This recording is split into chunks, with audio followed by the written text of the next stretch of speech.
Welcome to the Made for Business podcast, where Catholic moms come to learn how to build a business that is simple, holy, and profitable. I am your host, Sterling Jakewith, and today on episode 29, we're talking about whether or not you have a toxic relationship with your business. So before I dive in, just a few exciting updates.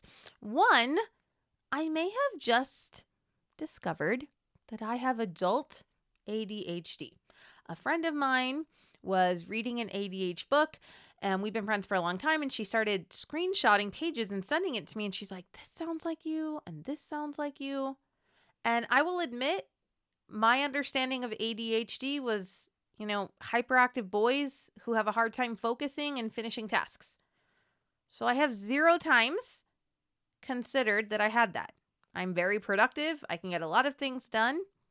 And so I've been doing more research. I think I do have that. I'm sure I will be talking more about it on the podcast. I am just in this phase of taking it all in, accepting it, processing it, deciding what I want to do about it. But I just wanted to let you know that's happening right now. I don't think it's a problem. I actually feel really hopeful and encouraged.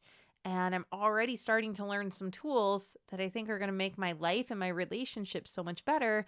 So I will definitely be sharing that because I think a lot of people who are entrepreneurs have ADHD. And now what I'm learning is it's very different than what I thought it was. So like I said, had you asked me last week, I'd have been like, of course I don't have that.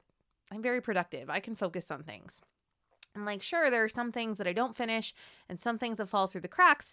But a lot of what I read in terms of, hey, if you look like this, you probably have ADHD. I was like, wow, doesn't everyone struggle with that? And I'm learning, no, not everyone struggles with those things. And so stay tuned. I'll be bringing more to you about that. The next thing I wanted to share was I bought a remarkable tablet. Have you seen those?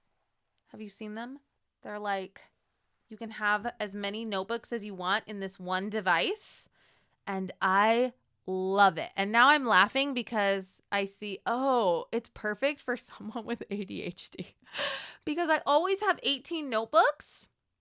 And I love notebooks. And I have one for my business and one for the membership. And I have one for things that I hear from the Lord. And then a journal. And then for the kids, like just so many notebooks, you guys. One for my marriage. And I love writing. That really helps me process. And so I took the plunge. I bought this. I've had it for, I think, 4 days now. And it's just everything I thought it would be. Like I have lots of notebooks now and I can easily flip through them and take notes. And it feels so comforting to me to know that it's all in one place. And I think backed up. I don't know about the backed up thing, so I'm going to figure that out. But it's just really cool. And I've only begun to dip my toes into it. And I know that you can design your own templates as a PDF and then put them in there. So what I think I'm going to do is I've already been working on a 90-day planner. And so what I think I'm going to try to figure out is how to put that thing in here. And then I'll just share those files with you guys. So anyway, those are kind of 2 updates that I wanted to let you know. And then I have a 3rd update that's going to come at the end. Okay. But today I want to talk about having a toxic relationship with your business. This has come up before, but it came out this last week with one of my clients. And I was like, you know what? I want to do a whole episode about this because I think it's really important. So first, I want to read you signs that you're in a toxic relationship. Okay. 1, this relationship is draining and depressing. It is all about them. It is not supportive. You have a lack of trust and communication. There is constant negative energy. How many of you are already being like, oh, this sounds a lot like my relationship with my business? It is all take and no give. We have mutual avoidance. That one's a little meta. You'd have to kind of get there, but there is excessive jealousy. So I think the way this applies to our business is that we're like bleh on our own business and we just have excessive jealousy of other people's businesses. It brings out the worst in you. And there's constant disrespect. if you Google signs of a toxic relationship, there's just tons of resources out there. But I just thought it was so interesting because so many of us, we feel called to business. We love the work that we do, but our relationship with the whole business is pretty toxic. Now, I've said this before, and I'll say it again. I am not a huge fan of talking to the spirit of your business. I don't think your business is a person. I don't think your business has thoughts and it's going to tell you things, right? I think we talk to God about what our businesses should look like, but our relationship with a person or a thing is just the total of our thoughts about that thing, right? So I have a relationship in my mind with my bed, right? I'm like, ooh, I love that thing. It's so cozy. I look forward to climbing into bed. I do a lot of really great thinking in bed. And so you can hear my thoughts. They're very positive. I have a positive relationship with my bed, even though I know it's not a person, it doesn't have a spirit, right? We're not taking it to that place. So you have a relationship with your business, and it's made up of all these thoughts that you have about it. And we can really love the core thing that we deliver. Like, I love coaching. But if I sit down to my desk and when I think about my business, it feels draining and depressing, and it's all take and no give, and it's not supportive. And I have constant negative energy, or I'm jealous of other people's businesses, right? My relationship with my business sounds pretty toxic. And I think the way that this plays out is when we sit down and we're always beating ourselves with a stick instead of using the carrot. And we're like, ugh, get it together.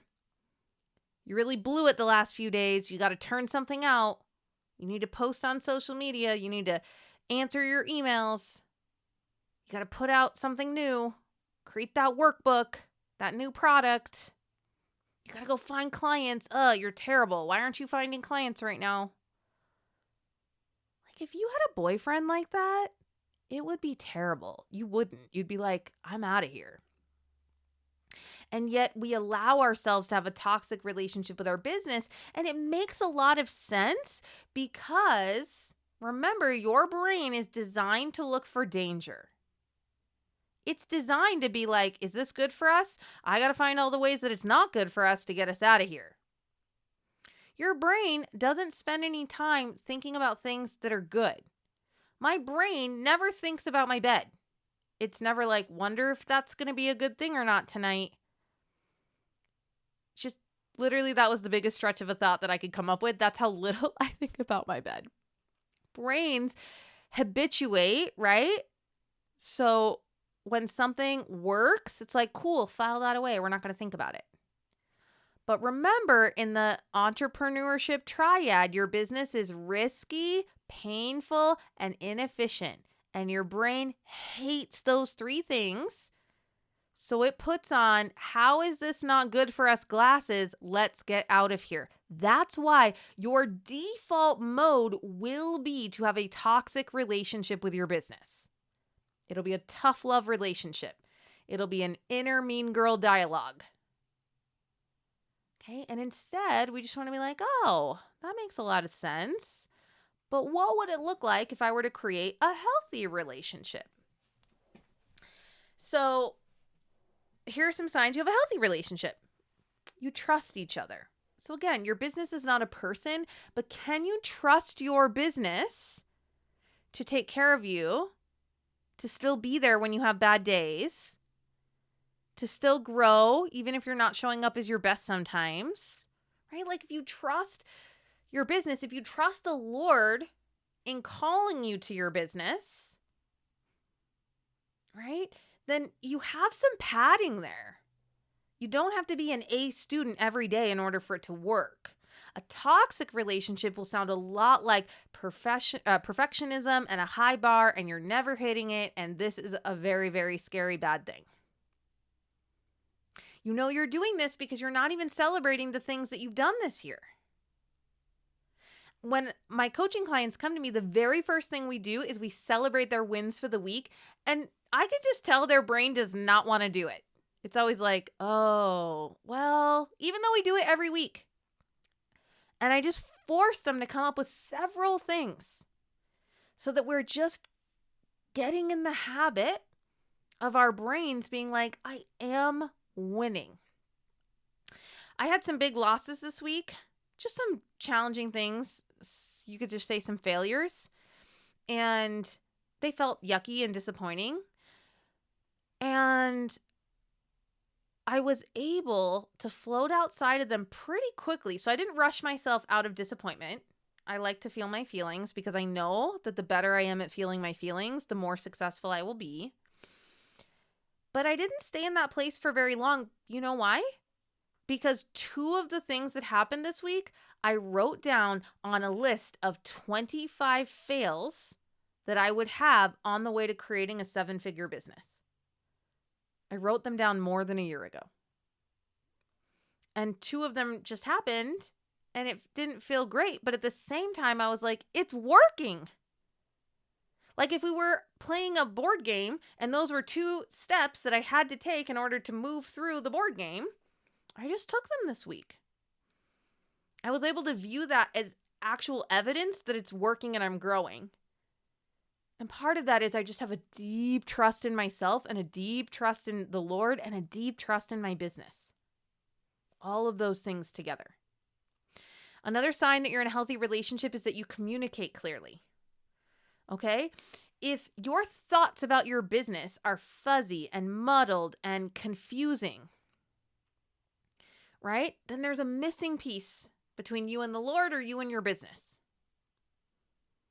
Because God is not a God of confusion. He did not pick a business for you that would feel confusing. So if your relationship with your business feels like you never communicate clearly, awesome. That's just showing you that there's some work there. One of the things I'm working on and almost done with is, I designed this, launched a 10K workbook, which is kind of everything you need to decide about your business to make your first $10,000. But I was revisiting it yesterday or last week, and I thought, oh, this is such an amazing workbook, but it's so long. And I thought, it would be great, a 1-page summary of all the decisions that you made in that workbook. So I'm working on that. It's almost done. I think it's going to be 2 pages, so a front and back of 1 piece of paper. But it will just be a summary of everything that you've decided so that you can communicate clearly with your business. So when you start feeling confusion, you can go back to that piece of paper and it's going to say, what is your goal? Who's your target market? What are you offering them? How much is that? How do people contact you? What is the before and after of your client when they work with you or buy your thing? Who are the saints that are on your board of saints? What has God told you about your business? Right? There's just all these things so that when you feel spun up, which again, remember, your default brain will do that. Your default brain will have a toxic relationship with your business because it's like, get out of here. We do not want this. It's kind of the opposite of what your brain does when you're in a toxic actual relationship, because your brain is programmed to propagate the species, to fall in love and to have a baby. So oftentimes we stay in toxic relationships because the brain is like, it's fine. We still just need to do the thing that we need to do. So you have to actually work against your brain to get out of toxic relationships sometimes.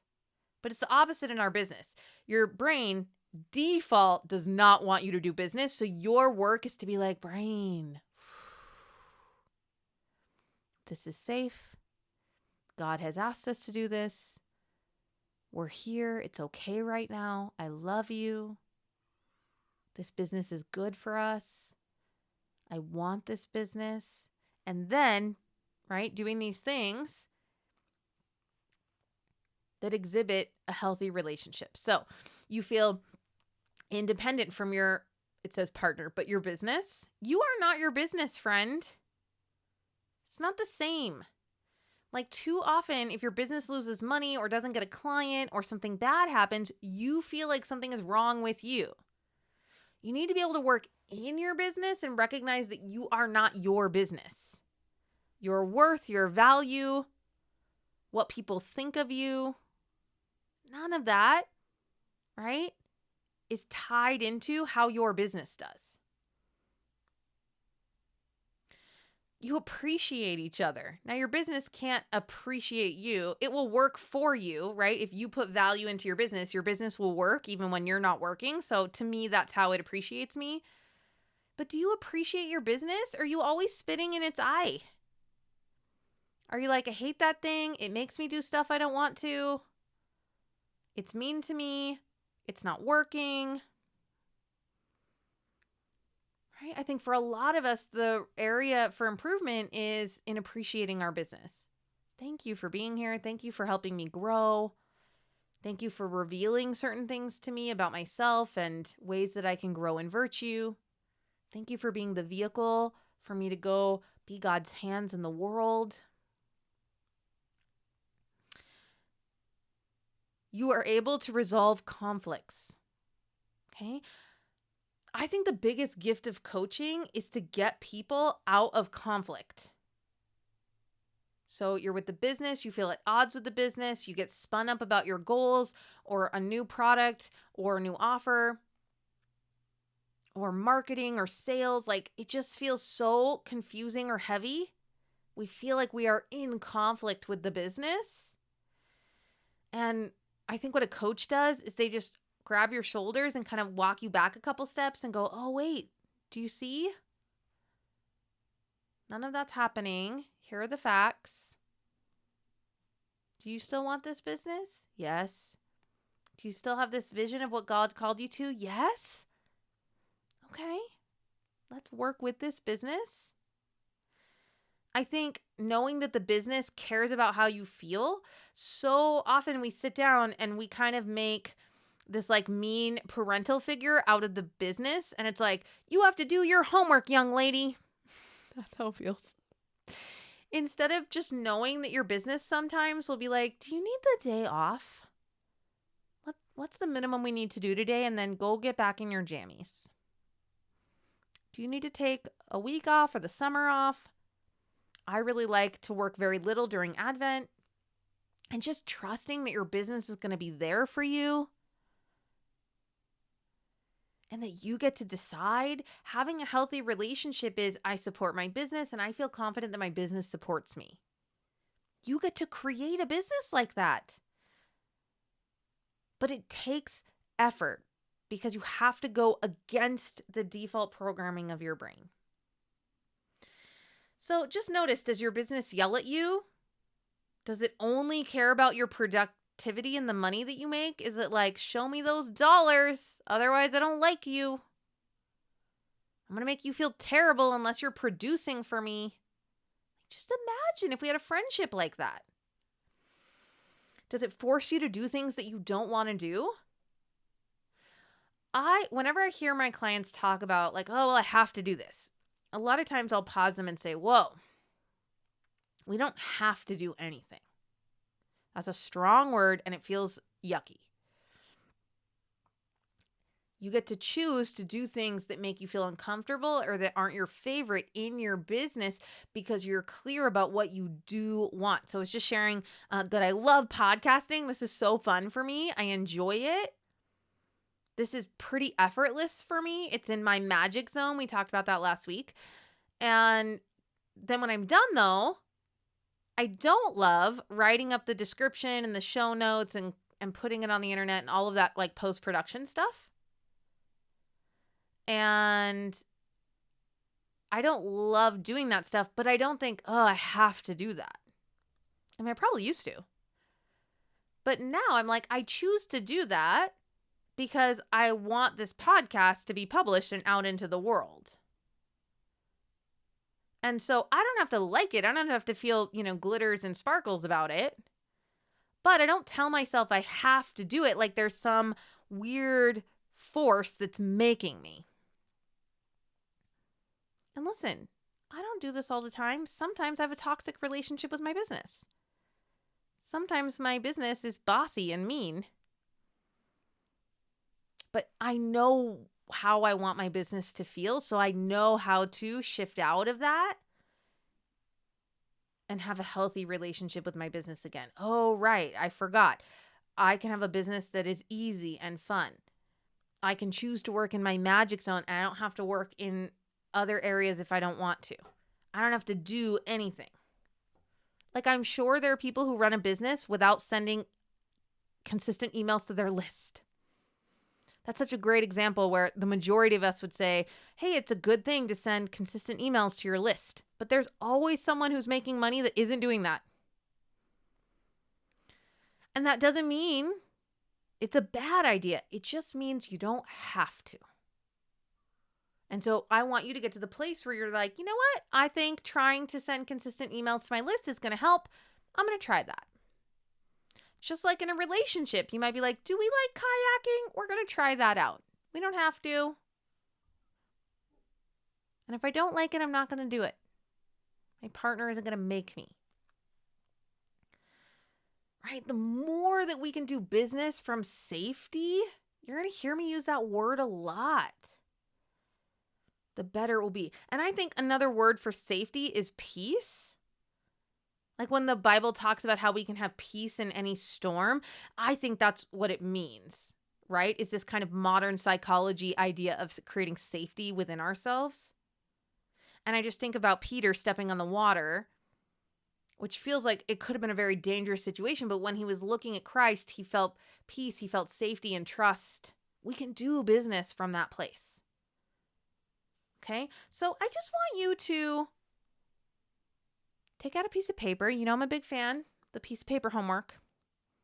And write down, what kind of relationship do I want with my business? And if you need ideas, I want you to Google signs of a toxic relationship, signs of a healthy relationship, and then I love to click images. Now I'm wondering if it's because I have ADHD.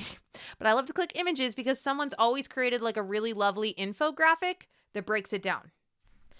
And so you could just borrow, because there were so many when I was preparing for this episode, you could just borrow traits that you like from the different lists.